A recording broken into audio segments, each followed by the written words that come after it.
हम तो मुफ्त में आते हैं, हम तो साधु संत हैं। I don't charge anything for my talks. मैं तो 24 साल से बोलता हूं, कभी किसी के पास एक पैसा मांगा भी नहीं और पैसा चार्ज भी नहीं किया। हाँ या ना? आगे वाले को पूछ लो, व्यवस्थापक को। ये मेरी एक प्रेम से समाज सेवा और मेरे गुरु प्रमुख स्वामी महाराज और मेरे अभी प्रत्यक्ष गुरु हरि महंत स्वामी महाराज की आज्ञा से मैं कर रहा हूं। तो this is my selfless service to society. लेकिन मुझे आपको ये कहना है, ये पूछना है कि $100,000 1 घंटे का चार्ज करके जिम कॉल्स बोलते क्या होंगे? जो पिछले 1 घंटे से आप मुफ्त में सुन रहे हैं।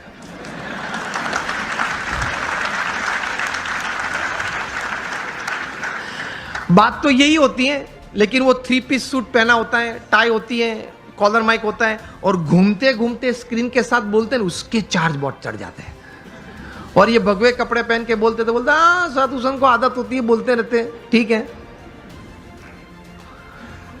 बात तो वही होती है। तो कहने की बात यह है कि ये लोग भी इतने बड़े management gurus, top class executives को सिखाते हैं कि अगर जीवन में कोई ऐसा प्रसंग बना जो आपको मंजूर नहीं है, जो आपकी इच्छा से विरुद्ध है, तो आप ये समझ लेना कि भगवान की इच्छा से बना है, तो ही आप स्थिरता रख पाओगे।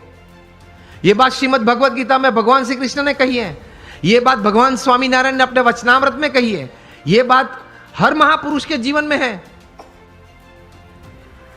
Your caliber is not tested by your successes in life. Your caliber is tested how you handle failure in life. जीवन में कितनी सिद्धियां आपने हासिल की, उससे आपका कैलिबर का मापदंड नहीं है। जब जीवन में सेटबैक या फेलियर आया, तब आप किस तरह से अपने आप को संभाल पाए, उससे आपका कैलिबर निश्चित होता है। That is your caliber. बाकी तो एक लक का स्ट्रोक मिल गया और आगे भी कोई बढ़ जाता है। जीवन में कोई स्टेयरकेस से चढ़ता है, किसी को लिफ्ट मिल जाती है, तो वो तो बन जाता है, वो तो हो जाता है, वो एक नसीब का खेल है। लेकिन प्रतिकूल परिस्थिति जब जीवन में खड़ी हुई, तब आपने भगवान में श्रद्धा रख के किस प्रकार की स्थिरता रखी, उससे आपका कैलिबर, आपकी पर्सनैलिटी और आपका कैरेक्टर बनता है, तो वो आपको समृद्ध बनाता है। तो भगवान में श्रद्धा रखना, भगवान का नाम स्मरण, जो भी भगवान में आप मानते हैं उसका नित्य करना, भगवान को प्रार्थना करना, भगवान के मंदिर में जाना, दर्शन करना। यह मैं सिर्फ संत तो इसलिए नहीं बोल रहा हूं। मोर देन 50,000 पेपर्स, यह बात सुनना, 50,000 से भी ज्यादा research papers national international seminars में प्रकट हुए हैं। Not by man of philosophy but by man of science. उन्होंने ये बातें साबित की कि प्रार्थना से या भगवान के नाम स्मरण से या ध्यान, मूर्ति के ध्यान से, भगवान को साष्टांग नमस्कार करने से फिजिकल, मेंटल और इमोशनल लाभ कितने होते हैं, उन्होंने सबूत के साथ प्रस्तुत किया है। 50,000 से, उसमें से 500 से ज्यादा पेपर्स की कॉपीज मेरे पास है। अभी ऑक्सफोर्ड यूनिवर्सिटी ने रिसर्च करके थोड़े महीने पहले यह बात बताई कि आप अगर भगवान के मंदिर में हम जब जाते हैं तब साष्टांग दंडवत प्रणाम करते हैं ना, अगर आप नित्य 5 साष्टांग दंडवत प्रणाम करें तो जीवन में कभी आपको ऑस्टियोपोरोसिस नहीं होगा।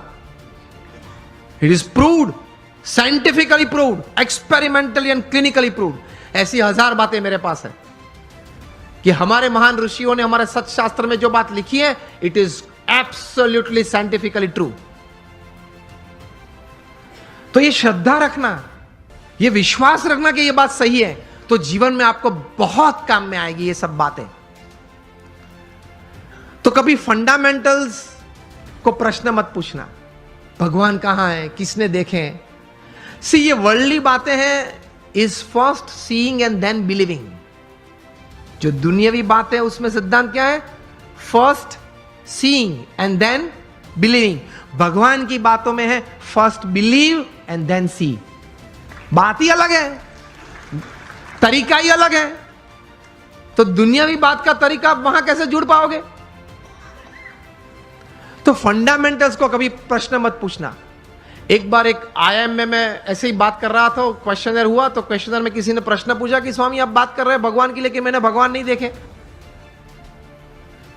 और पहले मुझे आप ये बताइए कि ये ग्रंथ किसने लिखा, कब लिखा, श्रीमद् भागवत कब लिखा, किसने लिखा, कैसे लिखा, क्या प्रसंग था, ये बातें कैसे सही थी। मैंने बोला आप मुझसे उत्तर चाहते हैं? तो उन्होंने बोला हां। मैंने बोला उत्तर के पहले मैं आपको एक प्रश्न पूछना चाहता हूं। आप क्रिकेट खेले हो? आप में से किसी को पता है कि ये 3 स्टंप किसने नक्की किए? मैं भी क्रिकेट खेला हूं।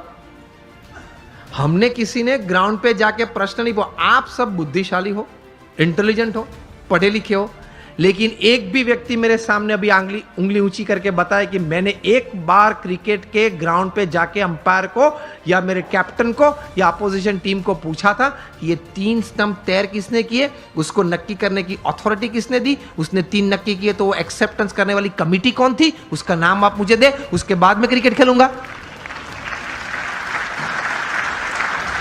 चलो उस वक्त बुद्धि नहीं थी, अभी तो है ना, मैंने बताई आपको। अभी कल जाकर पूछना। आप मैच चालू होने से पहले आप ओपनिंग बैट्समैन के रूप में बैट लेके अंदर गए और पूछो पहले मुझे ये 3 स्टंप का इतिहास बताएं, ये 22 यार्ड के पीछे उसका इतिहास बताएं, ये बाउंड्री लाइन का इतिहास बताएं, फिर अगर मुझे उसमें कॉन्फिडेंस आया तो ही मैं क्रिकेट खेलूंगा। तो बाकी के खिलाड़ी क्या बोलेंगे?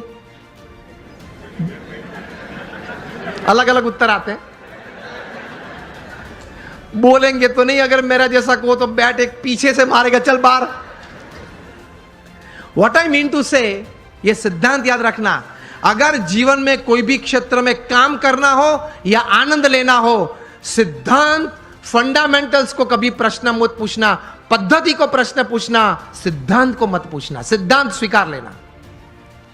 उसी तरह भगवान का आनंद, भगवान की शक्ति का आनंद और भगवान के कर्तव्य जीवन में अगर महसूस करना है तो उनके अस्तित्व के बारे में कभी प्रश्न नहीं पूछना, स्वीकार लेना, चलते रहना आगे आगे आगे, आपको सब कुछ दिखेगा। In short, on a fine summer evening when it is quite hot and you go out for an ice cream with your family, जब आप आइसक्रीम लेते हो, रिटेल काउंटर पे आपको आइसक्रीम दिया, तब आइसक्रीम वाले को ये नहीं पूछते आपके कौन सी गाय की कैसे दूध में से ये आइसक्रीम बनाया। पूछते हो आप तो लॉजिक वाले हो, आप तो इंटेलिजेंट हो, और आप तो ये कहते घूमते हो कि anything when my wise and my watts and my homes and my vans and my homes are satisfied, तभी मैं कोई बात स्वीकार करता हूं।